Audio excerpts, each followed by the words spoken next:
Gracias, Luciano. Ante todo, muy buenos días a todos. Agradecemos que estén tan temprano en esta segunda jornada.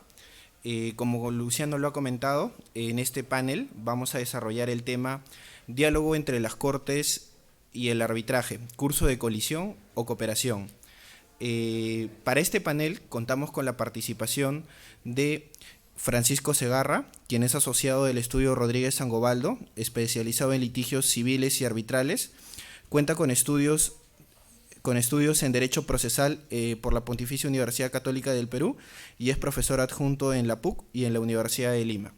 Asimismo, contamos con la participación de Ignacio Zapiola, quien es asociado de Clearly Gottlieb Sting and Hamilton en oficinas de Buenos Aires y Nueva York. Cuenta con práctica en el área de arbitraje internacional en Latinoamérica. Es abogado por la Universidad de Buenos Aires, con estudios de posgrado en Oil and Gas por la misma universidad, y es representante de la ICC-JAF por Nueva York. Asimismo, contamos con la participación de Ángela Cámara. Ángela es abogada egresada por la Pontificia Universidad Católica del Perú. Realizó estudios de posgrado en Derecho Internacional en el Centro de Derecho Americano y Derecho Internacional de Dallas, Estados Unidos, y cuenta con un diploma de especialización en arbitraje internacional y de inversiones por la Escuela de Posgrado de la Universidad Pacífico. Ángela es asociada senior del área de litigios y controversias del estudio Echecopar, asociado a Baker McKenzie International, y brinda asesoría en el arbitraje doméstico e internacional, así como en procesos judiciales. De la misma manera, vamos a contar con la participación de Rodrigo Velarde, quien se encuentra en camino y se va a incorporar en breves minutos al panel. Conforme a lo que habíamos comentado, en este panel vamos a desarrollar el tema de diálogo entre las Cortes y el arbitraje. Para ello vamos a tener un esquema de trabajo. El esquema va a ser que vamos a comenzar con Francisco, quien nos va a comentar el tema sobre el deber de analizar excepcionalmente la motivación de los laudos arbitrales. Luego Rodrigo nos va a comentar sobre la necesidad de que las Cortes y los tribunales arbitrales tengan una mejor comunicación, en particular la predictibilidad de los criterios usados por los jueces al momento de anular los laudos arbitrales.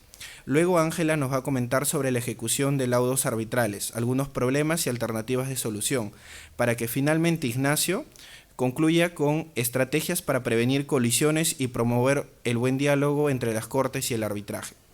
Muy bien, como ustedes saben, la vía arbitral es una jurisdicción y no está en discusión que el arbitraje sea una jurisdicción. Es una jurisdicción mediante la cual las partes de manera privada a través de un convenio arbitral acceden a la tutela jurisdiccional. Y es importante tener en cuenta de que el arbitraje es la materialización de la tutela jurisdiccional como derecho fundamental. Y este es un concepto que lo vamos a desarrollar a lo largo del panel, especialmente al tocar la motivación de los laudos arbitrales, porque no tiene que pasar de vista de que el poder acceder a la justicia en la vía arbitral en realidad es la materialización de la tutela jurisdiccional que se encuentra recogida en la Constitución. Pues bien, así como el arbitraje es un mecanismo para poder solucionar controversias en la vía privada, es un mecanismo excepcional mediante el cual se escapa de la vía natural que es el Poder Judicial.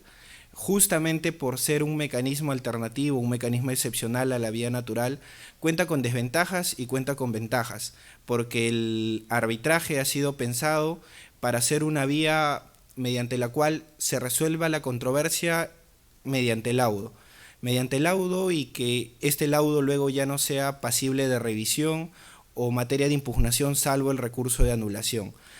Una desventaja que podemos encontrar en la vía arbitral es que los árbitros, si es que las partes no lo han acordado, no pueden ejecutar justamente los laudos arbitrales. Les digo esto para traer a colación que existen puntos en los cuales el arbitraje va a necesitar del Poder Judicial. La ley de arbitraje peruana es clara al señalar de que el arbitraje va a necesitar del Poder Judicial, por ejemplo, para la actuación de medios probatorios, por ejemplo, para conocer el recurso de impugnación de anulación de laudos arbitrales, por ejemplo, para conocer lo relacionado a medidas cautelares, ejecución de laudos arbitrales y reconocimiento de laudos arbitrales. Estos son los temas en los cuales existe un punto en común o un punto de apoyo en el cual el arbitraje tiene que recurrir al Poder Judicial. De todos estos temas, nosotros vamos a analizar dos de ellos fundamentalmente. El primero es el relacionado a la motivación, un tema muy discutido en la actualidad, un tema que no se agota en el debate académico, sino también en el jurisprudencial. Y sobre este tema, como saben ustedes, en nuestra ley de arbitraje existe una obligación, se plasman obligaciones para los árbitros. Una de ellas, y el más claro ejemplo, es la obligación de que el árbitro se tenga que pronunciar sobre las costas y costos del proceso en el laudo arbitral. Otra obligación que podemos identificar en nuestra ley de arbitraje es que el árbitro está obligado a motivar sus laudos arbitrales. Quizás lo que se puede encontrar en discusión son los estándares de motivación, pero con esta introducción le doy el pase a Francisco para que nos comente sobre el deber de analizar excepcionalmente la motivación de laudos arbitrales. Francisco.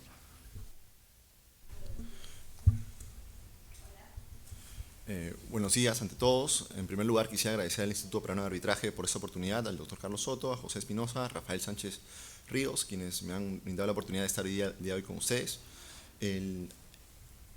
La ponencia que me ha tocado para empezar es el diálogo entre las Cortes y el arbitraje, curso de colisión o cooperación. Como ya lo adelantó José Espinosa, voy a tratar un tema relacionado al tema de motivación, pero adicionalmente voy a tratar unos asuntos extras que he podido identificar de la jurisprudencia que emiten las salas comerciales con relación a este tipo a los procesos arbitrales. Para empezar, he querido enfocar mi ponencia básicamente en el proceso de anulación del laudo, porque es en este proceso en el cual se ve mucho más el tema de la relación entre procesos arbitrales y la jurisdicción. En ese sentido, quiero empezar con una premisa, que el proceso de anulación del laudo está para quedarse. El Estado no renunciará a un control mínimo de validez de los laudos arbitrales. Es una realidad que no va a cambiar, que el proceso de anulación del laudo va a estar en el Perú, va a estar también como en los otros ordenamientos jurídicos de los distintos países y siempre va a haber un control mínimo de validez de los procesos arbitrales.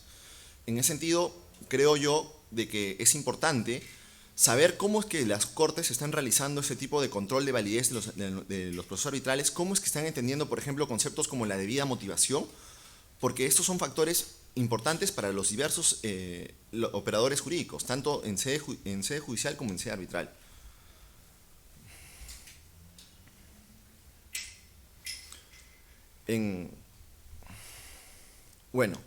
Dicho esto, he analizado los procesos de anulación del laudo que han sido resueltos en el 2018 por las salas comerciales y he encontrado que son en total 205 procesos de anulación del laudo que han sido resueltos en el 2018. De estos 205 procesos tenemos de que por la primera sala comercial han sido resueltos 124 procesos, mientras que por la segunda sala comercial han sido resueltos 81 procesos. Ahora, ¿cuántas de estas demandas de anulación de laudos han sido declaradas fundadas? Por la primera sala han sido declaradas fundadas en total 19, mientras que por la segunda sala comercial han sido declaradas 22. Y bueno, este es un dato también un poco importante, también lo proceder a analizar, es cuántas han sido declaradas improcedentes. La primera sala ha declarado 23 sentencias improcedentes, mientras que la segunda sala ha declarado solo 2. La improcedencia por parte de las salas, de la primera sala, se debe básicamente a temas relacionados a la renuncia a objetar de algunos incidentes hechos dentro del proceso arbitral.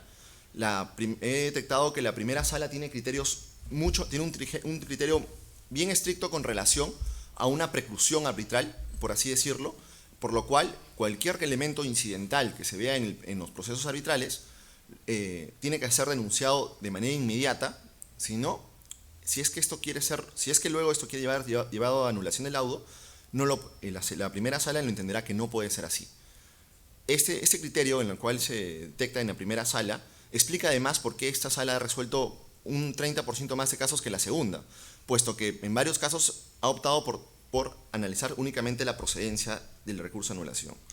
Y bueno, tomando en perspectiva este pequeño panorama de lo que ha sido la anulación del laudo en el año 2018, he detectado una jurisprudencia que me gustaría compartir con ustedes, con relación a algunos criterios utilizados por las salas, por ambas salas para declarar fundado o infundado o procedente e improcedente demandas de anulación del laudo relacionados precisamente en los procesos arbitrales.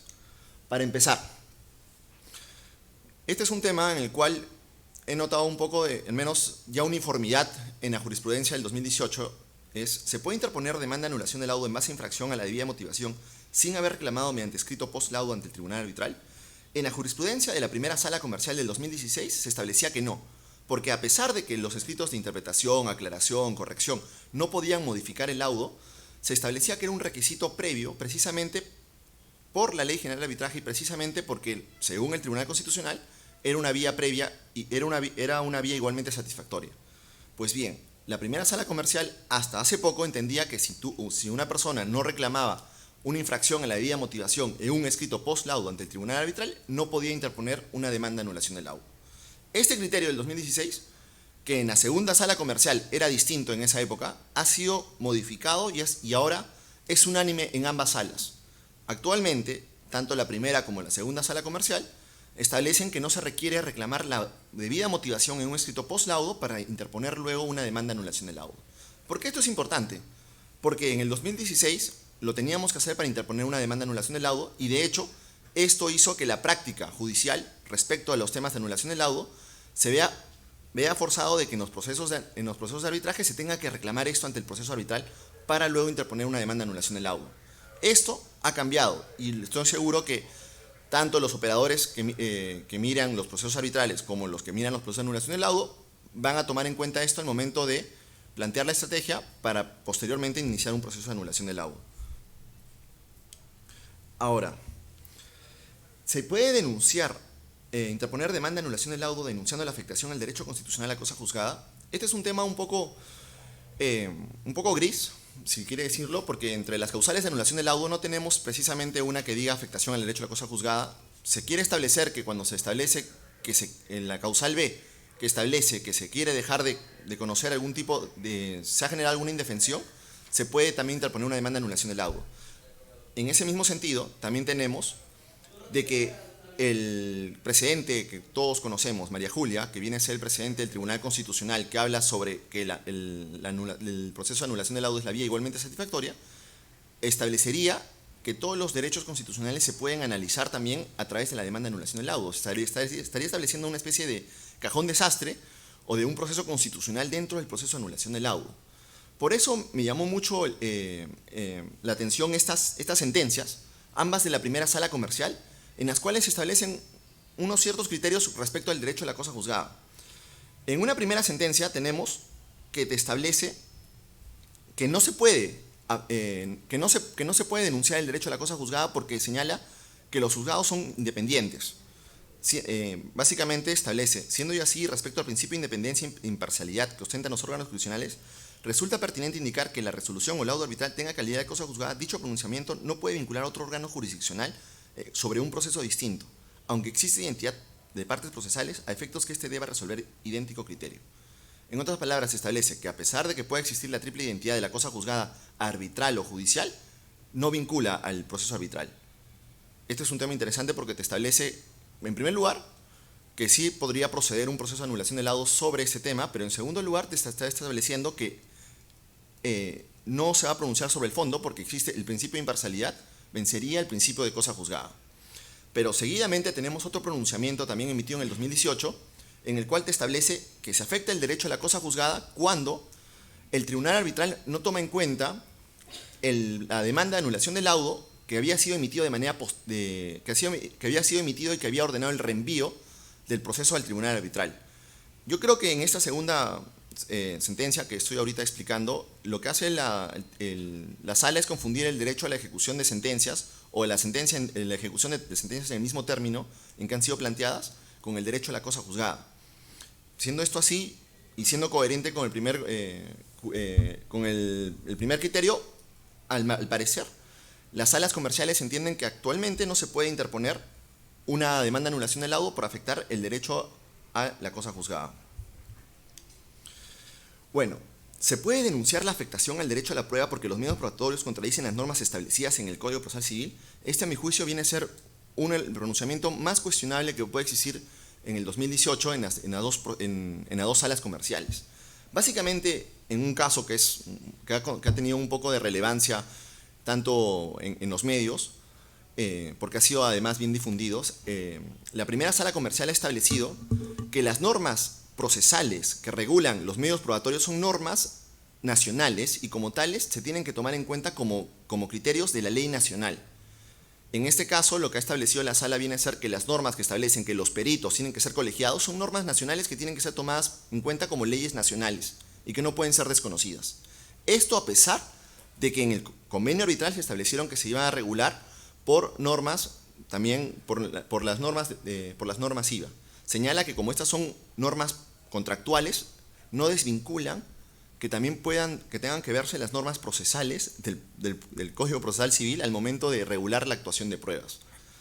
Para mí, sinceramente, este es un cuestionamiento, una de las sentencias más polémicas que se ha emitido el año pasado, en las cuales se establece que se tienen que regular la actuación de pruebas conforme a lo establecido en el Código Procesal Civil, o sea, fuera independencia del proceso arbitral, fuera independencia de formas, hay que seguir la actuación de las pruebas tal y cual lo establece el Código Procesal Civil para los procesos judiciales. Básicamente se establece en esta sentencia que los peritos tienen que estar colegiados porque si no, a pesar de que sean internacionales, porque en este proceso los peritos fueron internacionales, tienen que seguir tienen que estar colegiados para que puedan emitir una opinión válida en el Perú. Francisco, aprovecho y te interrumpo con una pregunta. ¿Tú crees que el trasfondo ahí tuvo que ver con lo puramente técnico o quizás había un trasfondo político o una necesidad de alejarse de la decisión de ese laudo? En realidad, en esta anulación del laudo, lo que hacen es declarar infundado la anulación del laudo. La parte o sea, se estableció precisamente que se desestimaron estas pericias y se le dio la razón al Estado. Claro. Estas pericias eran internacionales y se desestimaron precisamente por cuestionar la calidad de los árbitros. La verdad no soy seguro si es que había un trasfondo político en ese tema, pero sí resultó bastante cuestionable, a nivel nacional al menos, que se haya establecido que ciertas normas del Código Procesal Civil tengan que aplicarse para la actuación de pericias en el Perú. No, incluso cuando la cláusula arbitral en sí misma Correcto. decía lo de las IVA. Mirá. Sí, y es por eso que para mí esta sentencia es la más polémica que se emitió el 2018, porque lo que estoy haciendo es analizar estrictamente las 200 demandas de anulación del laudo emitidas el año pasado.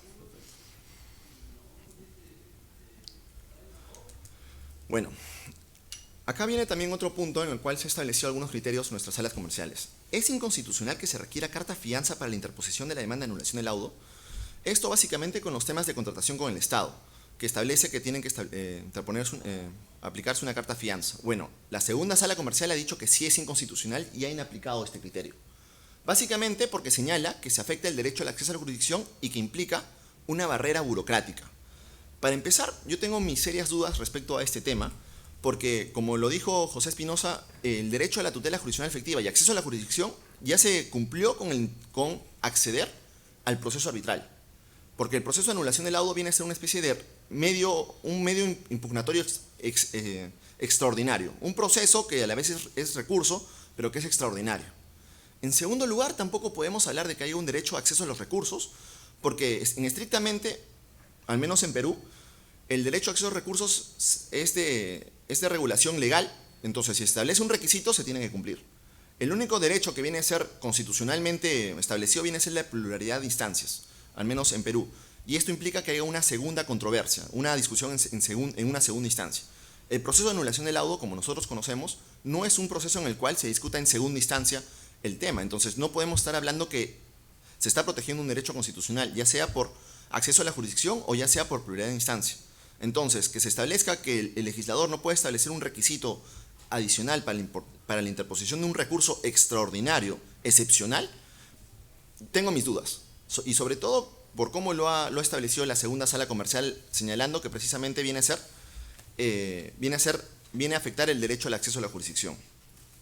Y bueno, para terminar, y justamente con lo que me establece José, sobre el principio de la debida motivación, ambas salas han desarrollado, a mi juicio, un criterio bien interesante, y es que ambas señalan que existe un principio, el principio de mínima injerencia.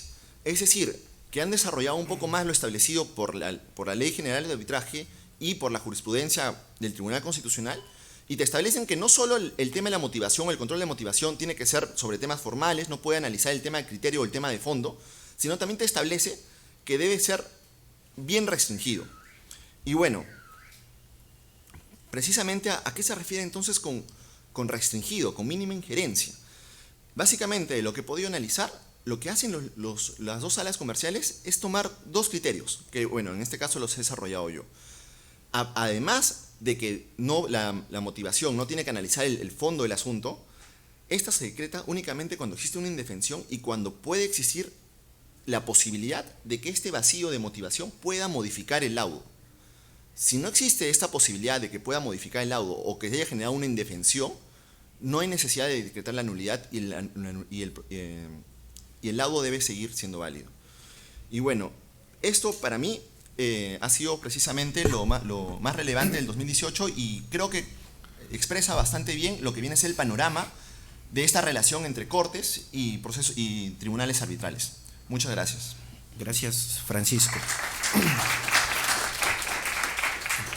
Una pregunta para la mesa y para Francisco en particular, a raíz de lo que nos comentaba sobre la mínima injerencia que tiene que tener el Poder Judicial al recibir o al resolver las demandas de anulación de laudos arbitrales.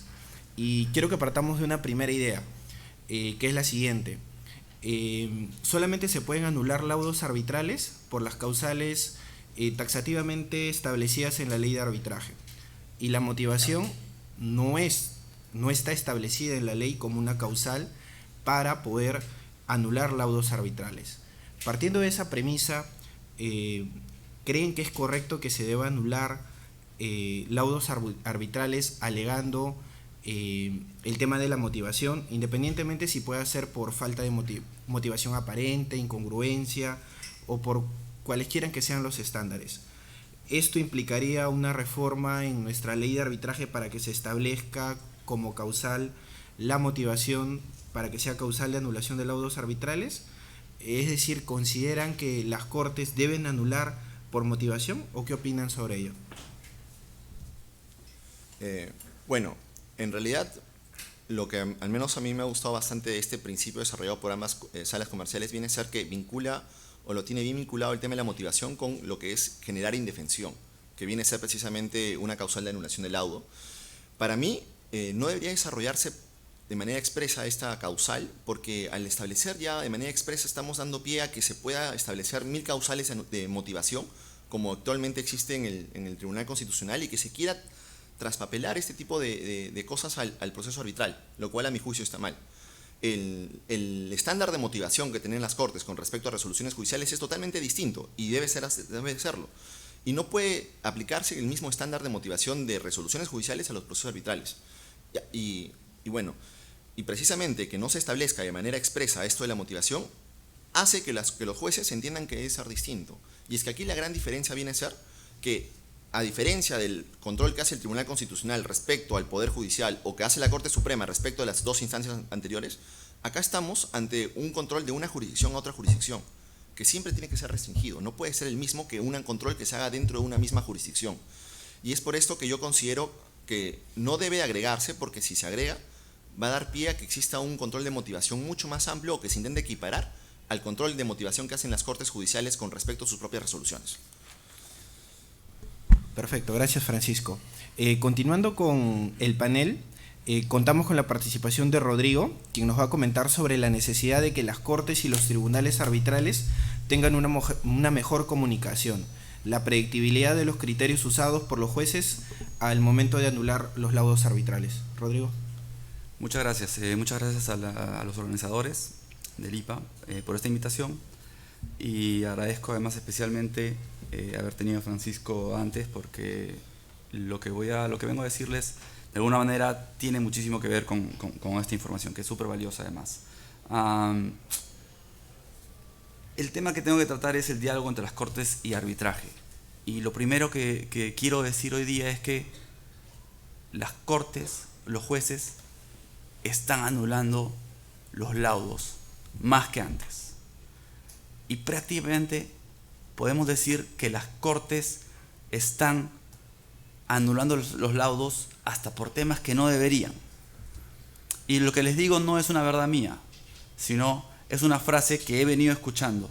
Y creo que de alguna manera las personas que hacemos arbitraje o que estamos metidos en el mundo de arbitraje tenemos que hacer un poco un mea culpa. Es decir, no siempre es la culpa del otro, no siempre el otro está mal, no siempre los jueces que van a ver las anulaciones del laudo saben menos que nosotros. Yo he tenido una experiencia hace poco en la cual una entidad tuvo la destreza legal suficiente para adjuntar anulaciones del laudo, y de alguna manera era decir, ojo, no vayas a laudar de esta manera porque de lo contrario se puede ir en anulación. Y entonces el tribunal lo tomaba casi como una amenaza al principio, es decir, como que, hey, prácticamente me está diciendo, oye, no vayas a laudar en mi contra. Y se tomó un poco a mal. En la primera revisión de las sentencias, que no fue tan exquisita como revisión, lo primero que dijimos es, no, están mal. Es más, surgió un comentario, esta sala está anulando laudos como que son nuestros enemigos prácticamente. Y entonces estamos marcando una diferencia, de repente involuntariamente, una diferencia entre las cortes y los árbitros, y casi los tenemos como enemigos, es decir, como un ente exterior que no sabe de arbitraje, o que no sabe lo suficiente, o no sabe todo lo que yo sé, y que se atreve a hacer una revisión de los laudos y que los están anulando. Entonces, justamente hoy día vengo a hablarles acerca de cómo es que esta idea, a través de la información, pero además a través de la actitud de las personas que estamos en arbitraje, debería empezar a cambiar. Y de hecho, ese caso fue una experiencia muy importante porque decidimos como tribunal estudiar cuál es la razón por la cual habían 2 sentencias que estaban anulando laudos en ese tema específico, que para el tribunal estaba clarísimo que iba para el otro lado además. Y entonces, solamente cuando te pones en los zapatos del otro y solamente cuando realmente te pones a pensar que realmente el otro de repente sabe igual o más que yo, y que es necesario que uno realmente entienda las razones de las cortes para anular en el caso que anulen, o para validar un laudo, solamente en ese escenario es que vamos a crecer y vamos a hacer que este diálogo entre cortes y arbitraje sea más enriquecedor. Es decir, solamente una vez que nosotros entendamos cómo es que están resolviendo las cortes, y sobre todo por qué lo están haciendo y cuáles son los mensajes que nos están enviando a nosotros que vemos arbitrajes, solamente a partir de ahí va a haber un acercamiento, y a partir de ahí vamos a poder nosotros como personas de arbitraje cuidarnos de una especie de paranoia, ¿verdad? Porque se conoce el due process paranoia, y es este miedo a infringir el debido proceso.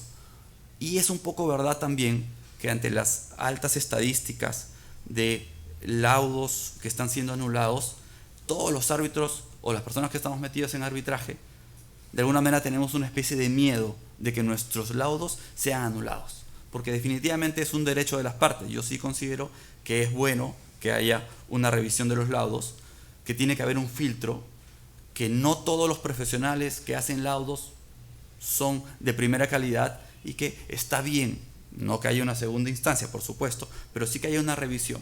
Y yo sí estoy de acuerdo, para contestar la pregunta que hizo José hace 3 minutos, sí estoy de acuerdo que la debida motivación sea un motivo para anular el laudo, porque de alguna manera, en primer lugar por estadísticas, es la mayor cantidad de laudos que son anulados, con lo cual es una revisión que más o menos funciona, y convengamos que realmente sí es necesario que algún tipo de revisión haya, ¿no? Y para terminar de contestar la pregunta, además, yo sí pienso que estas causales taxativas no son tan taxativas en realidad, ¿no? Hay un artículo que establece que yo no puedo recusar a un árbitro pasada cierta etapa, que él, si es que ve que tiene circunstancias que deberían inhibirlo, debe renunciar, ¿ok? Pero si es que al final no se da, el recurso de anulación sería una forma de revisión. ¿no estamos acaso convirtiendo eso en una causal más que no está en la lista, en el artículo 63? A mí me parece que es más o menos claro. El TC también ya nos ha puesto una causal nueva. Me temo que las causales no son tan taxativas como la ley lo dice, y de repente está bien. Pero en todo caso, retomando a nuestro ejemplo, le decía, hubo una parte que tuvo la audacia de ponernos ciertas sentencias y inclusive copiar la argumentación al momento de contestar su demanda, copiar la argumentación de los jueces y decir, por si acaso esta norma se aplica así, asá, asá, asá, asá, y no debe aplicarse de esta manera, ya lo dice una opinión de los, en este caso ya lo dicen los jueces, y nos obligaron nosotros como tribunal a pensar y decir, aguanta, de repente los jueces no están equivocados, de repente acá el que más sabe de arbitraje no soy yo, de repente los jueces realmente merecen que nos tomemos el tiempo para hacer trabajos como los que ha hecho Francisco, que son súper útiles y que realmente están ahí. Y esto es una invitación para todos a revisar. Si yo voy a laudar acerca de un tema, lo mínimo que debería hacer es saber cómo es que las cortes están reaccionando ante anulaciones de laudo solicitadas acerca de este tema. Y yo creo que, haciéndome la culpa nuevamente, no es un trabajo que todos los que laudemos hagamos siempre. En este caso nos tocó porque fue una invitación de la parte y al final lo terminamos agradeciendo porque ciertamente nos íbamos a equivocar y ciertamente íbamos a emitir un laudo que posteriormente podría muy bien haber sido anulado y de alguna manera nos salvó la vida, nos abrió los ojos, nos dijo, hey, ojo, las cortes piensan así. ¿Y quiénes son las cortes? Pues las cortes son los que van a revisar tu laudo. Las cortes son los que pueden anular en definitiva tu laudo y hacer que tu trabajo esté en vano. Y seamos sinceros, nadie quiere un laudo anulado en su currículum. Es uno de los miedos más grandes, creo, que tenemos todos los árbitros. Obviamente, si es que hay un laudo que está mal anulado, que normalmente no pasa, la verdad, pues bueno, uno se puede defender, ¿no? Pero, como decimos en el estudio, los laudos se defienden solos. Tú emites tu laudo y tu laudo tiene que ser lo suficientemente motivado y lo suficientemente bueno para que se defienda solo, porque nadie va a venir a preguntarte, hey, ¿en qué estabas pensando? Hey, ¿por qué dijiste lo que dijiste? Hey, me parece que hay un error acá y me va a correr traslado por 3 días para que yo responda. No, no funciona así. Los laudos se defienden solos y yo creo que ya es momento de utilizar trabajos como los que ha mencionado Francisco, pero realmente utilizarlos, sistematizarlos. Y de alguna manera esa es la propuesta que traigo hoy día. Creo que dentro de esta era de árbitros jóvenes y esta era de tecnología, deberíamos empezar a usar la tecnología de tal manera de tener un software, ¿de acuerdo?, en el cual podamos de alguna manera predecir qué es lo que va a suceder con nuestro laudo si es que laudamos de tal o cual manera a la luz de tal o cual causal y en definitiva a la luz de tal o cual sala. Es decir, dependiendo de quién sea el que revise tu laudo, uno debería estar en condiciones de saber si es que yo laudo de esta manera y piden recurso de anulación por tal causal, el juez va a responder de tal o tal manera. Y eso creo que la información está. En algún momento estaba el debate de que teníamos este corset de la confidencialidad y decir, no, es que no podemos hacer un trabajo serio acerca de qué es lo que dicen todos los laudos o qué es lo que dicen todos los recursos de anulación por el tema de confidencialidad. Pero yo creo que ahora es transversal y está claro que la confidencialidad, en primer lugar, no protege eso. En realidad la confidencialidad protege a las partes, no protege a los árbitros, ¿no?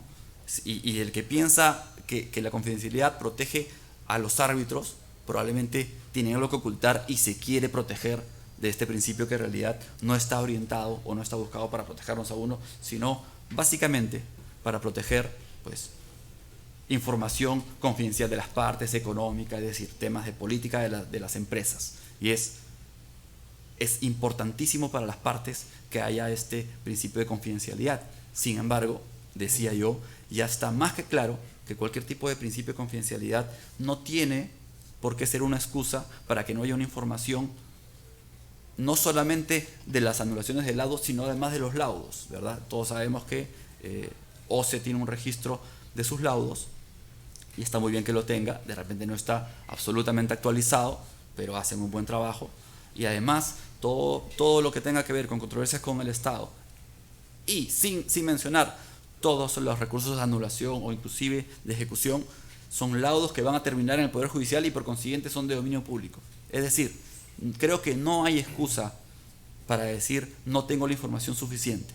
Hablábamos y comentábamos hace un poco en el estudio que trabajos como los de Francisco, trabajos como los de la Cámara de Comercio de Lima, son esfuerzos individuales que solamente demuestran que la información está ahí para tomarla, pero que en todo caso, y esa es la reflexión, que depende de nosotros, las personas que trabajamos en arbitraje, de conocer y de sistematizar esta información. Y que sí, sería genial que haya un software o información en la cual nosotros podamos predecir y nosotros podamos decir, ok, ¿qué es lo que está sucediendo? ¿No? Un trabajo, digamos, es un trabajo de Francisco, pero muy bien podría ser un trabajo a nivel de todo el Perú, en el cual haya estadísticas y sería súper útil.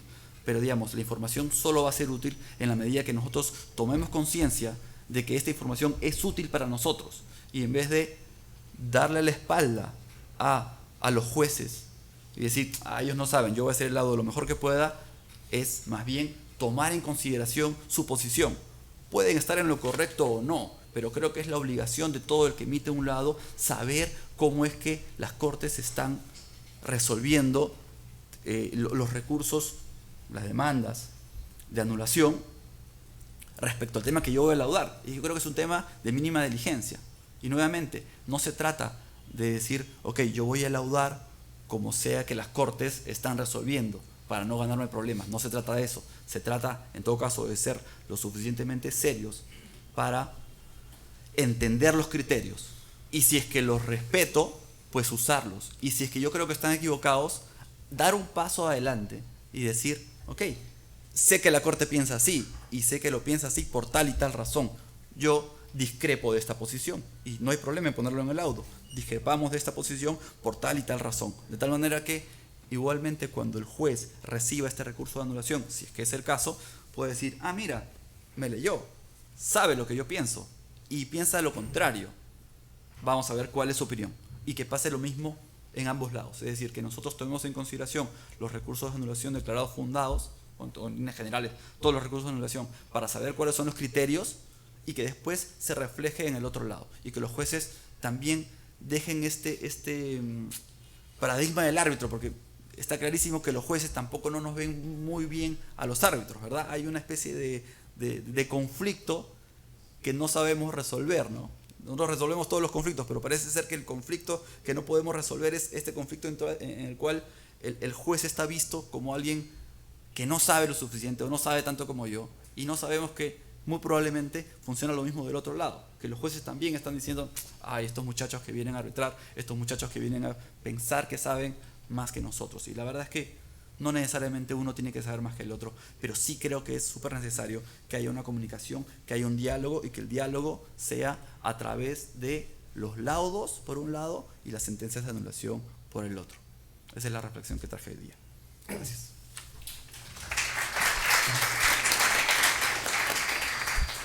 Gracias, Rodrigo. Conforme lo había comentado al inicio del panel, otro de los puntos de apoyo del arbitraje en el Poder Judicial es el relacionado a la ejecución de los laudos arbitrales. Y justo Ángela nos va a desarrollar el tema ejecución judicial de laudos arbitrales, algunos problemas y alternativas de solución. Ángela.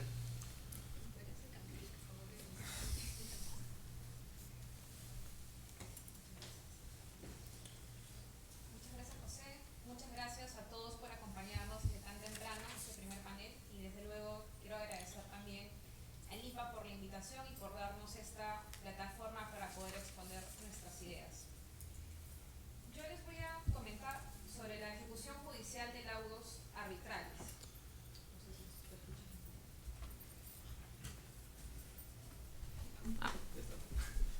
escucha. Listo. Como les decía, voy a comentar sobre la ejecución judicial de laudos arbitrales.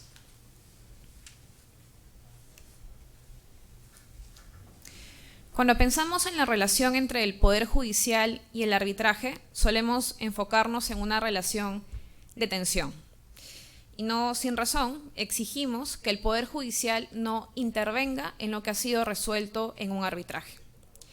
En el caso de la ejecución judicial, nos enfocamos más bien en la cooperación que requerimos del Poder Judicial para que le dé coercitividad a lo que ha sido resuelto en un laudo.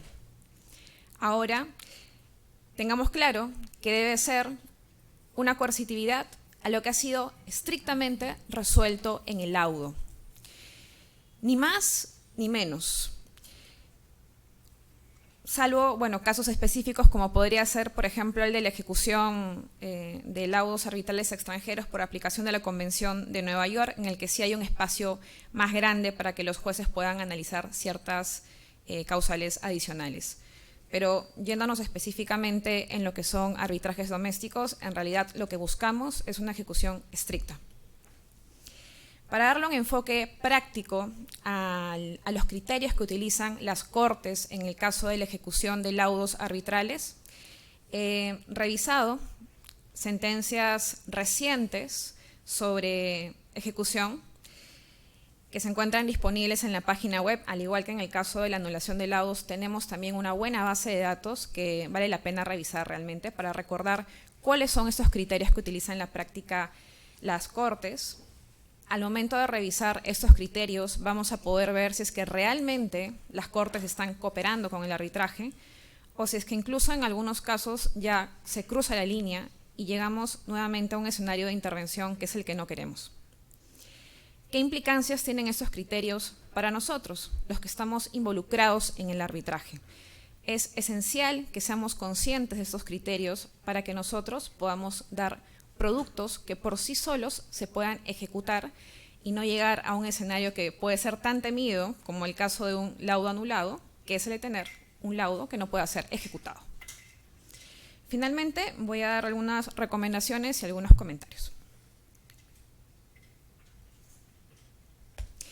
Lo primero, aunque suene obvio, es que si el laudo va a ser ejecutado por las Cortes, entonces tenemos la obligación de mirar más allá de la ley de arbitraje. Creo que muchas veces nos encerramos en este metro cuadrado de la ley de arbitraje y nos olvidamos que los jueces, si bien van a aplicar los criterios que están en la ley de arbitraje, también van a aplicar de manera supletoria el Código Procesal Civil. Y es nuestra responsabilidad ser conscientes de eso. ¿Qué implica esto? Que van a aplicar ciertas normas del Código Procesal Civil y van a tener ciertas exigencias. Una de ellas, que seguramente todos hemos escuchado, pero que al revisar esta data pareciera que no tenemos tan en cuenta a veces, es que los laudos deben tener obligaciones ciertas, expresas y exigibles. Si se ordena el pago de una suma de dinero, esa tiene que estar perfectamente definida, el monto exacto, o si no, ser determinable con una simple operación aritmética. Voy a pasar algunos extractos de unas pocas sentencias que he podido encontrar. En realidad, los casos que les voy a mostrar son criterios bastante consistentes de las Cortes. Pueden ustedes pensar que de cada una de esas sentencias se han encontrado por lo menos unos 10 casos en los que se repite la misma historia. Por ejemplo, en el caso del pago de costos de arbitraje, muchas veces las Cortes encuentran que no hay un monto definido o que ni siquiera se han establecido los conceptos que deben ser tomados en cuenta para poder dar lugar a la ejecución. ¿Cuál es la conclusión? Que esta orden de pago de costos de arbitraje va a quedar simplemente en la letra del laudo y no va a poder ser efectiva.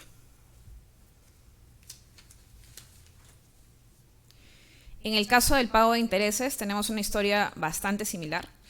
El criterio, para hacer esto muy breve, es que las Cortes van a exigir, y creo que es nuestra responsabilidad saber que esto es lo que van a pedir las Cortes, y es que tiene que estar perfectamente definido por lo menos la fecha de inicio, la fecha de fin, el tipo y la tasa de interés. Si no están alguno de estos aspectos, pueden estar seguros que ese extremo del laudo no va a poder ser ejecutado. Tenemos en realidad casos en los que yo creo que con razón las Cortes no encuentran estos criterios y finalmente no ejecutan los laudos. También hay casos en los que sinceramente creo que las Cortes no están realizando una buena labor de cooperación. Por ejemplo, si se establece el pago del IGB, que es una tasa legal, he encontrado algunos casos en los que consideran que no está establecido cuál es la tasa. Creo que es una situación bastante lamentable. O, por ejemplo, en este caso, la sala indicaba que no está establecida la fecha final para el cómputo de los intereses, cuando claramente se estaba indicando que es hasta la fecha de su pago efectivo.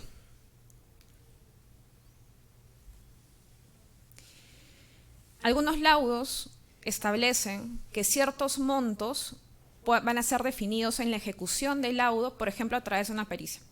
En este caso, se ordenó el pago de 1.600.000 soles menos ciertos descuentos que iban a ser equivalentes al valor de ciertas obras civiles, infraestructura y gastos. Pero el tribunal decidió que esto iba a ser determinado con una pericia en la ejecución del laudo arbitral. Esto llegó al Poder Judicial y finalmente no pudo ser ejecutado porque la Corte consideró que no se habían establecido lineamientos básicos para poder llevar a cabo esta pericia. Acá he resumido cuáles son esos criterios. La Corte se preguntaba qué especialidad, algo tan básico como qué especialidad debía tener este perito, cuántos peritos, qué hacer si es que los peritos no estaban de acuerdo, por ejemplo. Y bueno, finalmente, como menciono, esto no pudo ser ejecutado. Tenemos casos ya más dramáticos en los que realmente, más allá de la responsabilidad de la Corte, ya se hace un llamado de atención a la responsabilidad de los abogados. Por ejemplo, en este caso se declaró consentida la liquidación de un contrato de obra y se determinó que existía un saldo a favor de más o menos 1,5 millones de soles a favor del contratista.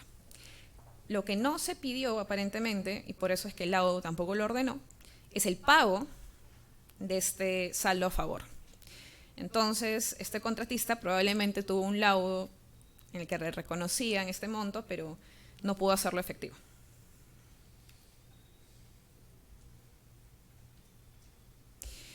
Tenemos casos en los que también, a mi parecer, la Corte ya cruza la línea y ni siquiera estamos hablando de un ámbito de cooperación o falta de cooperación, sino ya podemos hablar de algún rango de intervención por parte de las Cortes.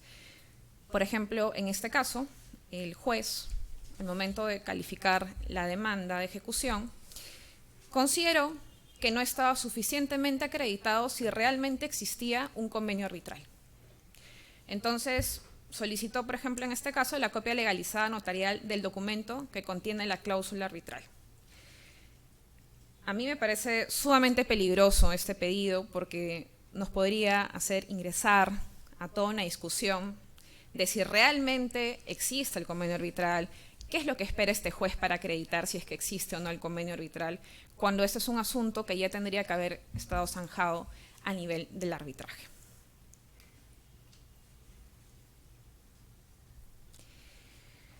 Mi conclusión de los casos que he podido revisar es que los criterios en realidad son bastante consistentes. Hay casos en los que, como mencioné, las salas, a pesar de tener estos criterios claros, no hace una evaluación correcta de la información que se le está presentando.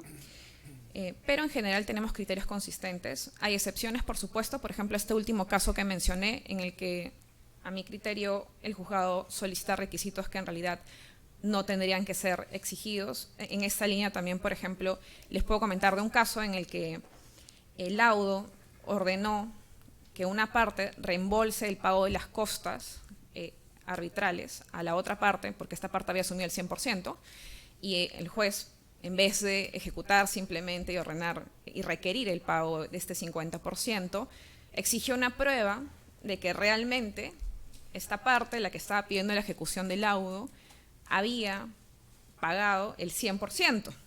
Es decir, no te creo, quiero una prueba adicional para ver si es que realmente tú tienes el derecho que está ordenando en el laudo.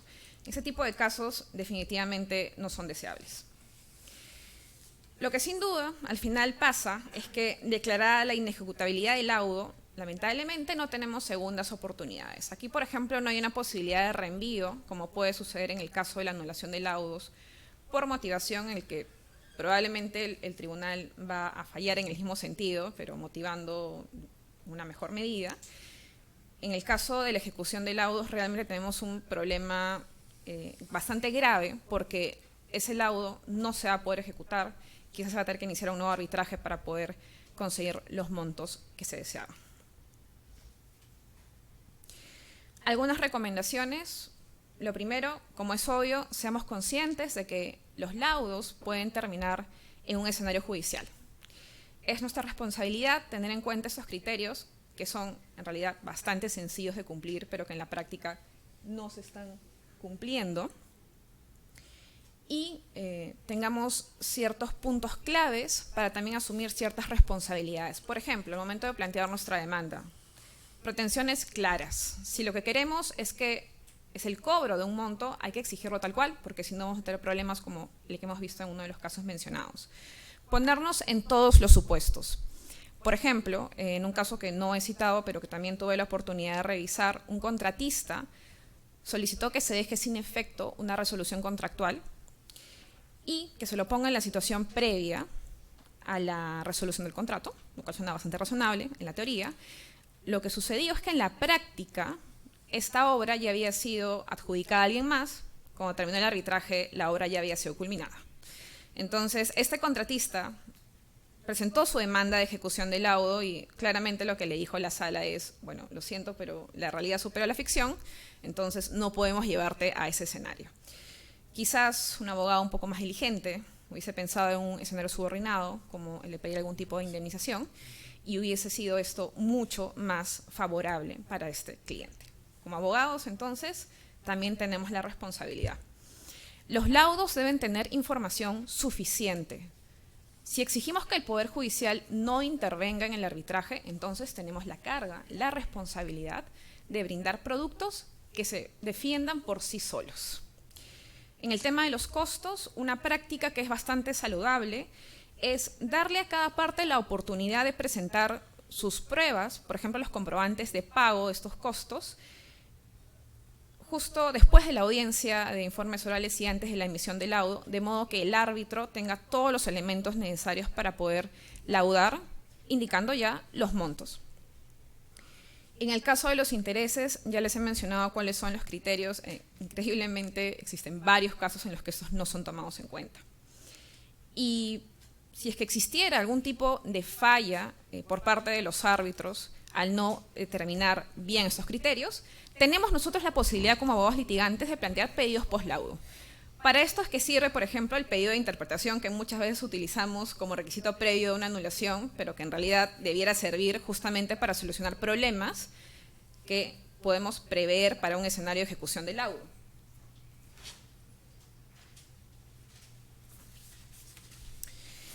Y, bueno, finalmente también es importante que, de vuelta a los árbitros, al momento de recibir estos pedidos de interpretación, sean lo suficientemente responsables de darse cuenta de que quizás incurrieron en un error y aún tienen la oportunidad de solucionarlo. Hay varios casos en los que he comentado, en los que hubo laudos inejecutables, en los que se menciona en la sentencia, en estos autos, que hubo pedidos de interpretación que fueron rechazados por los árbitros. Entonces, esto llama la atención sobre la responsabilidad que deberían tener los árbitros para reconocer sus errores y poder corregirlos a tiempo. Algunas ideas finales. Quizás los centros de arbitraje pudieran tener un rol más activo, hacer una revisión que en realidad no tiene que ver con una revisión de fondo, es una revisión bastante formal de que se cumplan estos criterios. Y bueno, si se puede evitar el escenario de la ejecución judicial, puede ser mejor. Evaluemos la posibilidad de una ejecución arbitral, que tiene que estar pactada. Solicitamos medidas cautelares pensando en un futuro escenario de ejecución judicial, de modo que nos ayuden al cumplimiento de los laudos, y el pacto de garantías como requisitos para la interposición de demandas de anulación. Esto ha sido evaluado en un pleno jurisdiccional y las salas comerciales llegaron a la conclusión de que en realidad sí es posible este pacto, entonces podemos hacer uso de este, e indicar claramente, porque también han habido casos en los que hay problemas con esto, indicar claramente que la garantía tiene que ser devuelta a la parte que gana en ese escenario la demanda de anulación. Es lamentable, pero muchas veces hasta esperamos y deseamos que se presenten una demanda de anulación del laudo, con la garantía obviamente, porque sabemos que esta es la manera más fácil de poder lograr ejecutar nuestro laudo. Creo que si tomamos en cuenta estos criterios, somos conscientes de ellos y somos responsables desde el lado en el que nos encontramos, vamos a poder facilitar también la labor del Poder Judicial y tener una cooperación de ambos lados que fortalezca nuestra institución arbitral. Muchas gracias.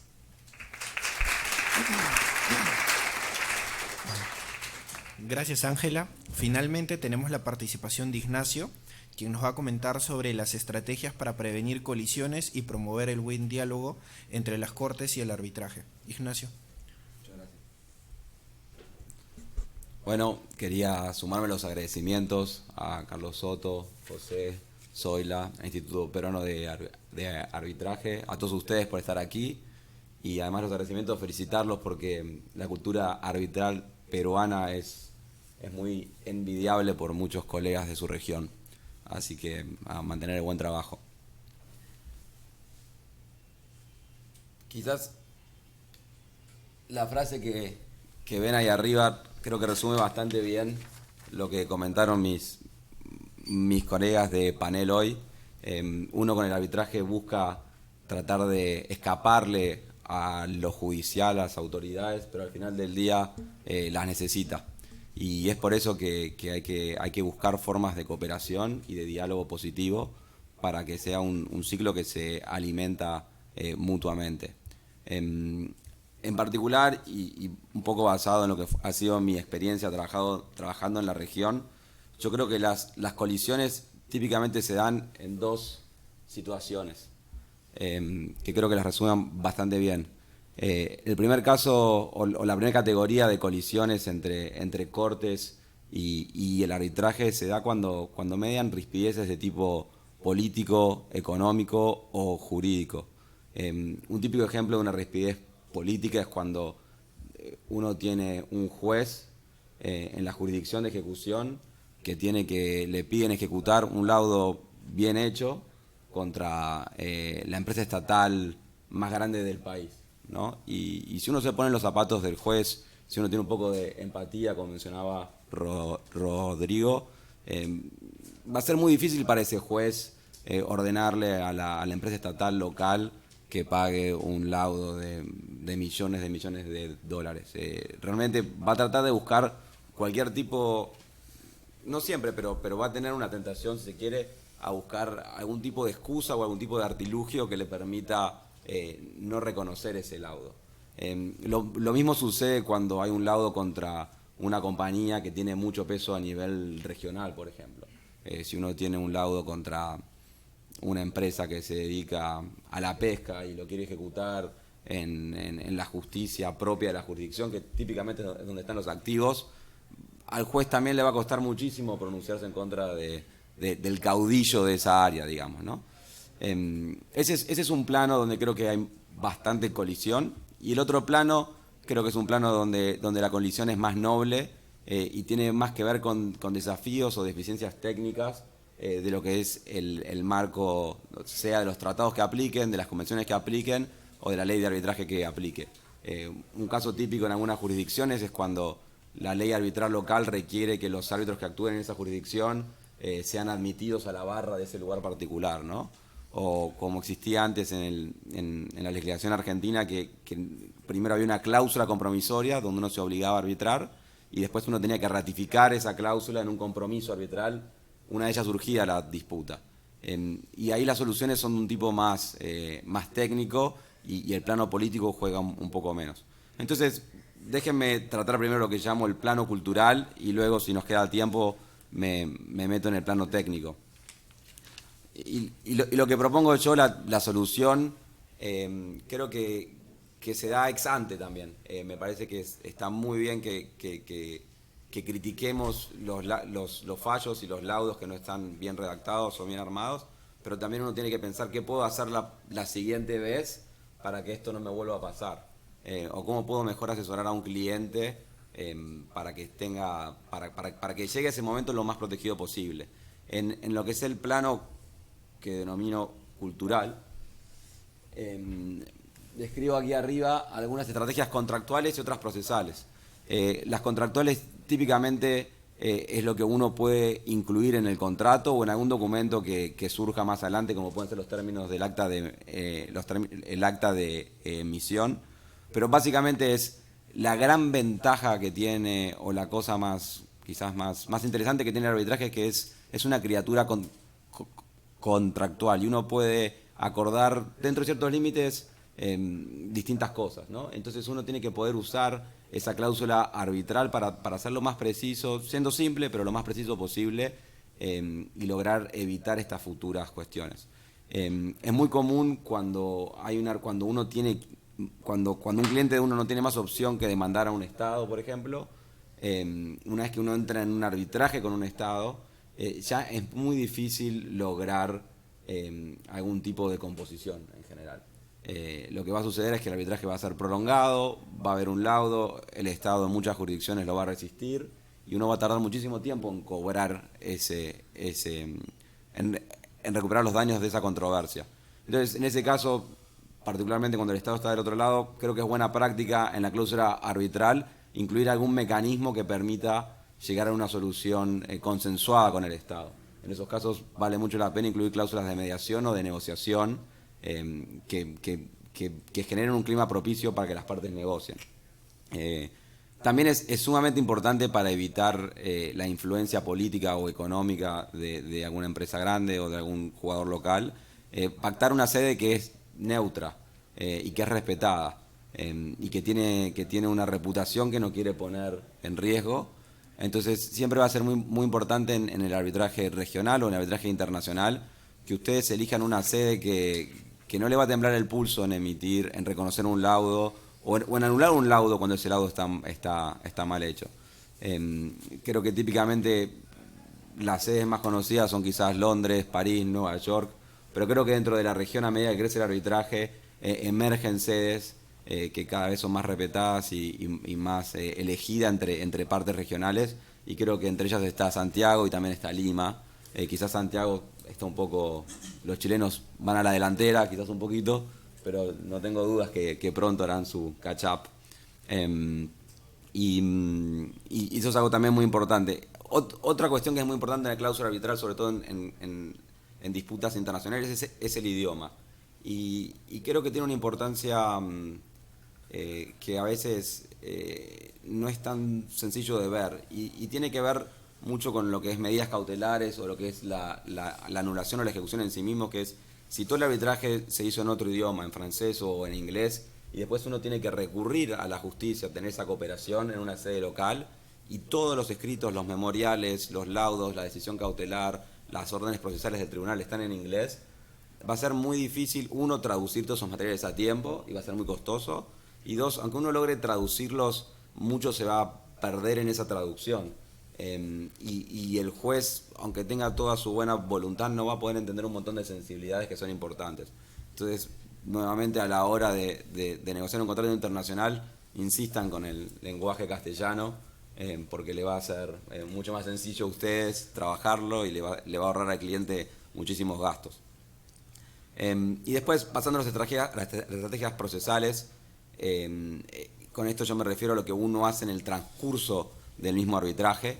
Hay cosas que se pueden hacer. Cuando es una disputa muy cargada políticamente y está en los medios, como abogado uno debe decirle a su cliente que considere trabajar con agencias de prensa.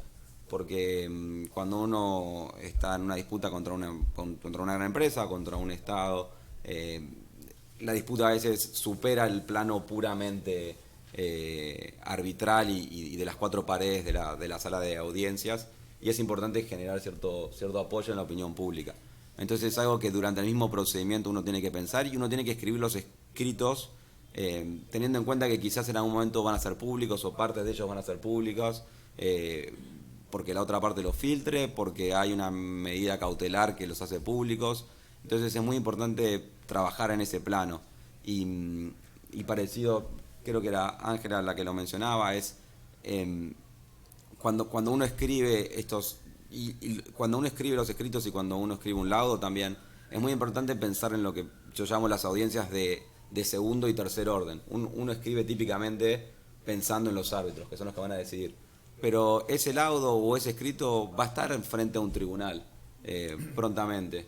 Y es importante que esos escritos sean autosuficientes y que el tribunal pueda entender cuando tengas que ejecutar o cuando tengas que conseguir tu medida cautelar lo que tú estás diciendo. Entonces también una estrategia buena es escribirlo en estos tres órdenes, ¿no? El orden puramente del tribunal arbitral que te toca, el orden de la justicia que posiblemente como que intervenga, y también el orden más del público en general en caso que esas cuestiones terminen filtrándose. Esas son un poco mis recomendaciones para prevenir estas colisiones y promover un diálogo en el plano cultural o político. En el plano técnico ya es un poco más aburrido, pero básicamente es escribir una muy buena cláusula, menos es más. Cuanto más simple, muchas veces mejor, excepto que haya algún desafío local que es importante precisar. Por ejemplo, lo que nombraba Francisco respecto de que aparentemente sería necesario que los peritos, no entiendo si también los árbitros, sean nacionales o sean registrados a un colegio en particular. Bueno, si eso puede prevenirse en la cláusula arbitral, pactándose las reglas de la IVA o lo que fuera, hay que pensarlo. Pero básicamente mi recomendación es, cuando tengan que redactar, miren las reglas de la IVA sobre redacción de cláusulas arbitrales, son realmente muy buenas. Arranca con una cláusula base muy simple y después te va proponiendo cosas que uno le puede agregar solucionando. Y en lo que es la conducta del procedimiento en sí mismo, parecido a lo anterior, también pensar en las distintas audiencias, pensar en el juez que le va a tocar ejecutarlo, y considerar el uso de expertos, ¿no? Si hay una cuestión muy sensible que va a ser un problema o que va a ser un challenge a la hora de ejecutar ese laudo, por ahí vale la pena contratar a un abogado especialista, en el caso de Perú, peruano, que le explique al tribunal sofisticado, extranjero, las cuestiones, las sensibilidades bajo derecho local, ¿no? Que le explique el alcance del derecho administrativo, que le explique cuestión que ese laudo sea un laudo mejor hecho y que sea más fácil de procesar por un eventual tribunal judicial. Y un poco para ya cerrar, creo que en línea con lo que decía Rodrigo al principio y lo del mea culpa, lo que tenemos que todos hacer más es buscar la forma de relacionarnos mejor en el plano académico con jueces y trabajadores del Poder Judicial, porque cuanto más ellos vienen a nuestros eventos y cuanto más nosotros vamos a sus eventos, mejor va a ser esa relación y mejor nos vamos a entender todos. Entonces, por último, un llamado a la educación y a la cooperación entre los dos, ¿no? Entre abogados arbitrales y abogados judiciales y jueces. Y con esto concluyo mi exposición. Si tienen preguntas, me encantaría responderlas. Muy bien.